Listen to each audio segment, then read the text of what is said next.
بعد فاعوذ باللہ من الشیطان الرجیم بسم اللہ الرحمن الرحیم رب اشرح لی صدری ویسر لی امری واحلل عقدۃ من لسانی یفقہوا قولی مولاي صلی وسلم دائما ابدا علی حبیبک خیر الخلق کلہم فاق النبیین فی خلق وفی خلق ولم یدانوہ فی علم ولا کرم قال النبی صلی اللہ علیہ وآلہ وسلم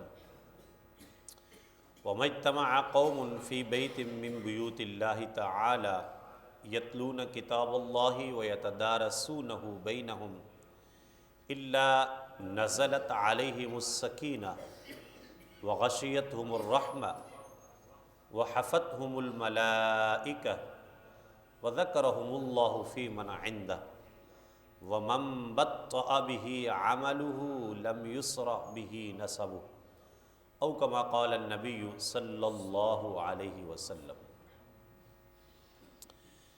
مشکوٰۃ شریف میں حدیث پاک مذکور ہے جس کو پڑھنے اور سننے کی سعادت ہم نے حاصل کی۔ حدیث پاک کا مفہوم یہ ہے، مصطفیٰ جان رحمت صلی اللہ علیہ وآلہ وسلم کا ارشاد گرامی، جب بھی کوئی قوم اللہ کے گھروں میں سے کسی گھر میں اکٹھی ہوتی ہے، جمع ہوتی ہے، اور وہ اللہ کے پاک کلام کی تلاوت کرتے ہیں اور اسے آپس میں سمجھتے ہیں، اس کی تدریس کرتے ہیں، اسٹڈی کرتے ہیں اور آپس میں ایک دوسرے کو سمجھاتے ہیں، تو اللہ رب العزت انہیں جو انعامات عطا فرماتا ہے اس عمل پہ کہ مسجد میں بیٹھ کے قرآن مجید کی تلاوت کرنا اور پھر قرآن مجید کا فہم حاصل کرنا، اس کو سمجھنا، تو جب کوئی قوم یہ کام کرتی ہے انہیں سب سے پہلا انعام یہ عطا ہوتا ہے کہ اللہ رب العزت انہیں سکون قلب کی دولت عطا فرما دیتا ہے، ان پہ سکینہ نازل ہوتا ہے، اللہ تعالیٰ کی رحمت نازل ہوتی ہے اور سکون قلب کی دولت ان کو عطا کر دی جاتی ہے۔ حضرات ذی وقار، دل کا سکون یہ اللہ تعالیٰ کی ایک ایسی نعمت ہے جو خریدے سے نہیں مل سکتی، اور دنیا کی کسی دکان سے، کسی سٹور سے، کسی سرجن، کسی ڈاکٹر کے پاس اس کی میڈیسن نہیں ہے۔ بندہ کہے میرا دل بے قرار ہے، اس کو سکون مل جائے، کوئی ایسی دوائی دے دیں۔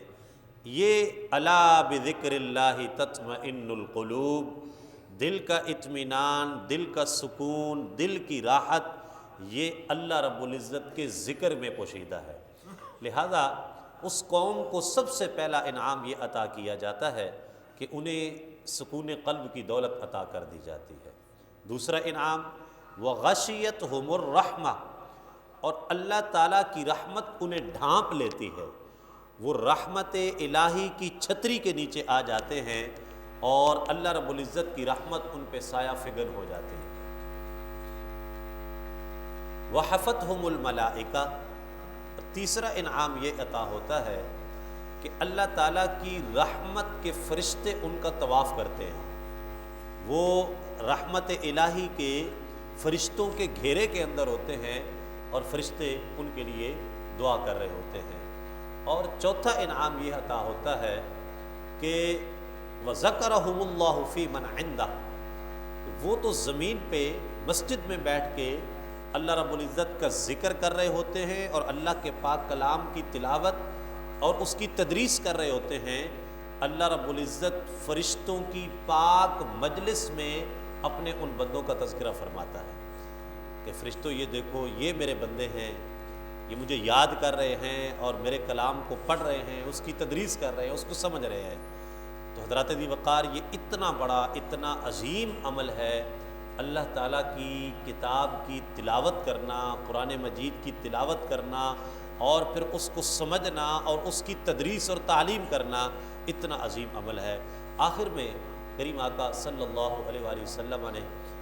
جو جملہ ارشاد فرمایا وہ ہم سب کے لیے بڑا ہی قابل غور بھی ہے اور اس میں بہت بڑا سبق بھی ہے۔ فرمایا وَمَن بَطَّأَ بِهِ عَمَلُ لَمْ يُسْرَعْ بِهِ نَسَبُ، جس کے عمل نے اسے پیچھے کر دیا اس کا نسب اسے کوئی فائدہ نہیں دے گا۔ یعنی اگر بندہ عملی طور پہ کمزور ہے، اس کا عمل نہیں ہے اور وہ اطاعت الہی نہیں کرتا ہے، تو پھر اس کا نسب یعنی اس کی فیملی، اس کا خاندان کہ وہ فلاں کا بیٹا ہے، اس کا باپ فلاں تھا، اس کا دادا فلاں تھا، فرمایا یہ اس کا نسب اس کو کوئی فائدہ نہیں دے گا۔ وہ چاہے جس کا مرضی بیٹا ہو، جس کا مرضی باپ ہو،